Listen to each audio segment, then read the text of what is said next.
Really Haunted Places does not support or endorse trespassing to visit haunted places. Before you decide to visit, please make sure to acquire the appropriate permits and/or permissions, and be respectful of properties that are privately owned. Good evening. Welcome to Really Haunted Places. Tonight's top 7 ghost stories will take you to haunted places in Chicago, Illinois.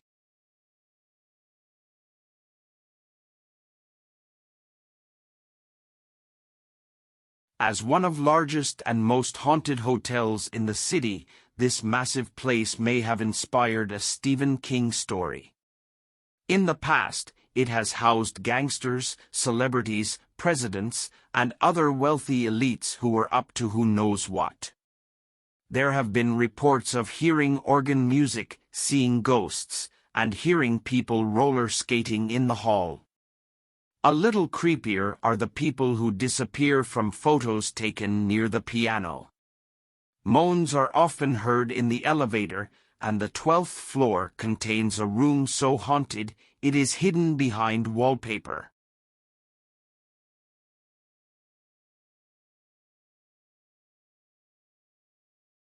Made from rough granite blocks as to look like a castle, this amazing structure was built in 1892 by the Chicago Historical Society. Though it has housed many different clubs and institutes over the years, it is currently a nightclub. Staff have reported pool balls moving around on tables and sounds of boxes being moved, and there was even a report of a bathroom stall door being held shut for several minutes.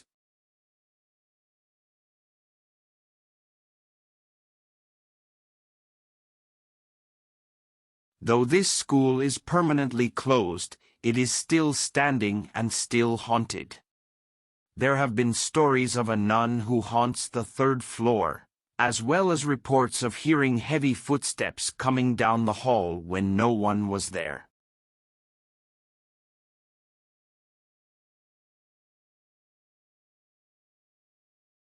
Jane Addams and her friend Ellen Gates Starr made the decision that they were going to help immigrants and the poor. The best way to achieve their goal was to establish the Whole House Settlement House.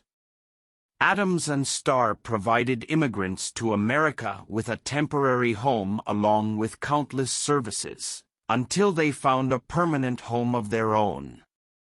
With so many people coming in and out of Whole House, it is only natural that it became the location of tremendous paranormal activity. Lights have been known to flicker off and on, windows have broken with no justifiable reason, and motion detectors have also gone off. In the front rooms of Whole House, the ghost of a lady in white has been spotted. There are also claims ghosts haunt the attic.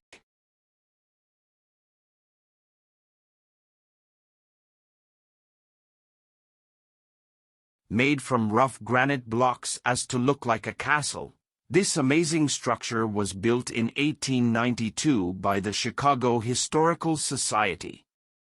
Though it has housed many different clubs and institutes over the years, it is currently a nightclub. Staff have reported pool balls moving around on tables and 1,500 crew members and passengers rolled over onto its side. More than 800 people perished on that day. At the time of the tragedy, the vessel was docked at the Clark Street Bridge. The Clark Bridge remains standing today and overlooks the site of the horrible tragedy that took the lives of entire families.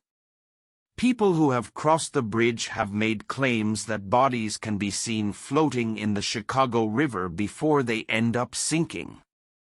There is an overall eerie feeling when one is on the bridge or looks out onto where the Eastland sank.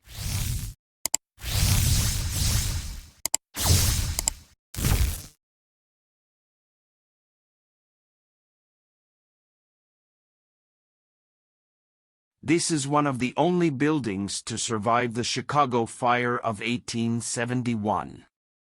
It is rumored that a man hung himself out a window as the flames approached so as not to be burned. Today, some say you can still see a figure dangling from the windows of the tower. Check out our other channel at Good Cemeteries Gone Bad. Until then, good night.